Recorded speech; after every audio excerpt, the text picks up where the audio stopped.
Durante a sessão de encerramento do ano no Supremo Tribunal Federal, o Procurador-Geral da República, Augusto Aras, disse que a PGR enviou mais de 32 mil processos para o STF. Vamos acompanhar. Por isso é muito importante que nós, neste momento, apresentemos não somente o nosso agradecimento, mas também o nosso elogio à iniciativa de Vossa Excelência de consolidar o Supremo Tribunal Federal como a primeira Corte Constitucional 100% digital do mundo, tornando-a mais acessível e absolutamente segura. A Procuradoria-Geral da República buscou contribuir igualmente para um ambiente nacional de estabilidade, retomada econômica e segurança digital. Neste ano, contabilizamos até o dia 14 de dezembro 32.398 manifestações encaminhadas pela PGR a esta Corte. No âmbito do controle concentrado de constitucionalidade, foram 1.560 manifestações, tendo sido ajuizadas 221 ações.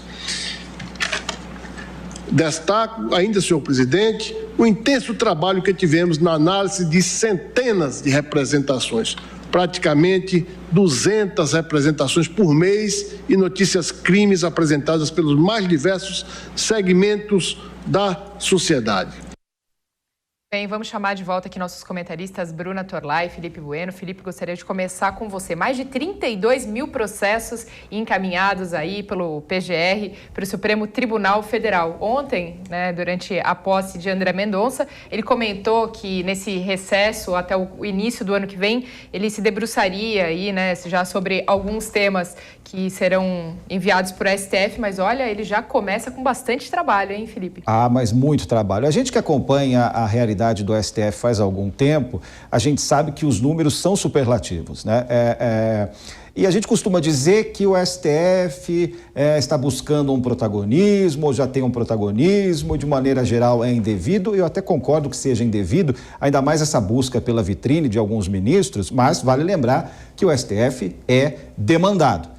E, às vezes, por causas absolutamente bizarras, Vamos pegar um exemplo absolutamente estúpido aqui.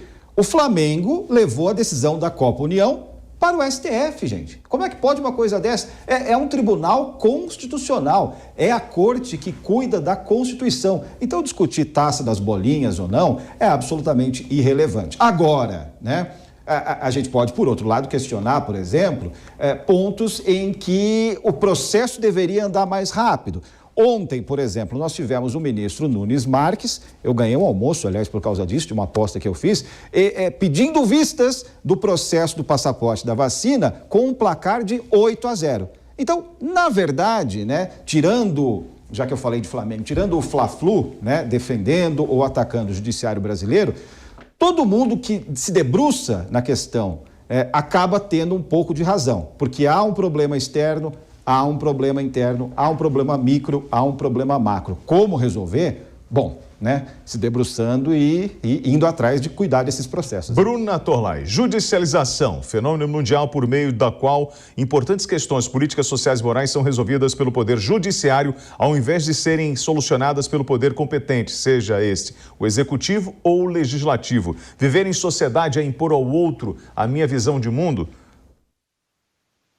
William, é muito mais fácil você governar quando o controle está na mão de um número menor de pessoas. É muito mais difícil você governar com poder distribuído. As pessoas adoram falar o termo democracia, mas ele tem se tornado cada vez mais irrelevante, obsoleto. Você ir lá e apertar 2 botões a cada 2 anos não é exatamente democracia. Se o poder não está distribuído, você não tem ambiente democrático. Se não há espírito republicano por parte daqueles que representam a população, não há espírito democrático. Então, sem distribuição do poder e sem republicanismo, você não tem democracia. Isso que eu estou falando da versão moderna. O que a gente tem com a juristocracia é justamente uma forma de governar mais prática, onde o controle opera de maneira mais efetiva, porque é um número menor de pessoas que acaba tendo um poder muito maior, só que é um poder concentrado, não é um poder distribuído. Então, ou você tem juristocracia, ou você tem democracia. Qual modelo que vai vencer? Eu vejo que a juristocracia tem vencido, e ela é interessante para todos aqueles que defendem concentração de poder, tá? Então, essa é a questão macro, isso eu não estou falando do Brasil, estou falando do mundo todo, né? E assim, o Felipe falou, que maneira, como resolver isso, já que os próprios deputados, né, já que o próprio legislativo vai lá e o tempo todo fica segurando na barra dos ministros do Supremo, da barra da saia deles, porque realmente é isso que acontece. Eles não conseguem vencer algo no âmbito ali da discussão, do plenário, eles saem correndo para o STF para tentar vencer por lá, né? Então, realmente, o que está dando aí força para a juristocracia é também o fato de aqueles que são os representantes abrirem mão, né, da sua função de representarem aqueles que lhe concederam poder mediante o voto. Então, é um conjunto, né, em que todos os atores envolvidos, todos aqueles que têm alguma forma de poder e poderiam exercê-lo, abrem mão, de modo que o poder acaba sendo exercido de forma concentrada por ministros da Suprema Corte. E aí, dentro desse raciocínio da Bruna Torlai, eu te faço uma pergunta, Felipe Bueno. Você acha que os poderes executivo e legislativo deveriam tentar resolver mais essas discussões internamente antes de tentar, antes de jogar, né, tudo para o STF, dando então esse poder que a Bruna mesma acabou de colocar aqui? É difícil porque há que se analisar cada caso, né? Caso a caso, a gente chegaria a uma análise enorme, demoraria tanto quanto o julgamento de algum processo no STF, mas a gente chegaria a uma resposta mais precisa. O fato é que, vamos pegar um recorte dessa discussão, um projeto de emenda constitucional que é aprovado por algum governo, não vou nem dizer esse governo especificamente, porque não é uma questão de agora, né? Talvez tenha se incendiado agora, mas não é uma questão de agora. Esse projeto é aprovado e a constitucionalidade dele é questionada. Então, a parte prejudicada, aspas, ou a parte insatisfeita, vai ao STF. Uma vez que esse projeto, que esse texto é elaborado de uma maneira a não gerar dúvidas ou da maneira mais completa possível, mais correta possível, sem gerar dúvidas, né?